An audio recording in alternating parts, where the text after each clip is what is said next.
Kobawa's new life in Canada. Hello, my friends. My name is Kobawa. I am from Sudan. I just arrived in Canada, and my life is very different now. I feel scared, but I also feel excited. I left my home, my friends, and my family. Everything here is new for me. Canada is a big country. The people are friendly, and the weather is very cold. I see snow for the first time. It looks beautiful, but it feels freezing on my hands and face.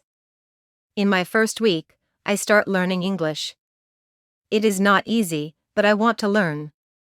I go to a school for new students. The teachers are kind. They teach us simple words and help us speak slowly. Every day, I practice. I listen to English music and watch English cartoons. I want to talk with my